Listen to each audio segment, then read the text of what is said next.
A new push for separatism with a rally planned here at the Alberta legislature after the federal election. It comes as a new Angus Reid poll shows that 30% of Albertans want to leave the country if the Liberals form government. No more federal income tax, no more GST, no more carbon tax, no more excise tax, no more capital gains tax. Lawyer Jeffrey Rath has traveled to the U.S. to pitch the idea of Alberta as a 51st state, but says separating doesn't necessarily mean needing to join the United States. There's lots of people that took what I was saying and then put a caption underneath, 51st state, But, when I talk about Alberta statehood, I'm talking about Alberta independence, with a possible merger with the United States. The sentiments of, okay, well, is my province being respected by the national government? Do I feel like the rest of the country treats us fairly? It comes as a new poll from Angus Reid shows the number of Canadians wanting to separate is lower across the country, with the exception of Alberta, Saskatchewan, and Quebec. In Alberta, 25% in favor initially, that number jumping to 30% if the Liberals form the next government.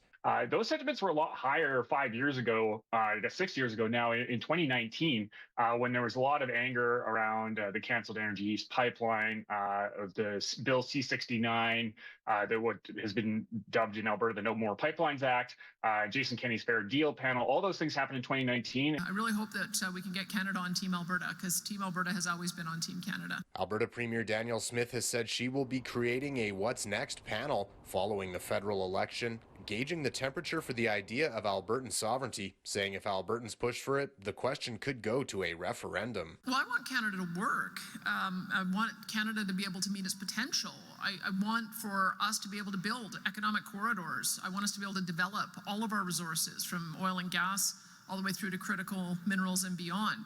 But I also want Canada to work for Alberta, and it hasn't for the last 10 years because of terrible policies by the Liberals. On the federal election trail, both Conservative Party leader Pierre Poilievre and Liberal leader Mark Carney have rebuked the idea of Western separation after former opposition leader and Reform Party founder Preston Manning said that a vote for the Liberals is a vote for Western secession and the breakup of Canada. Reporting from Edmonton, Darcy Ropchan, City News.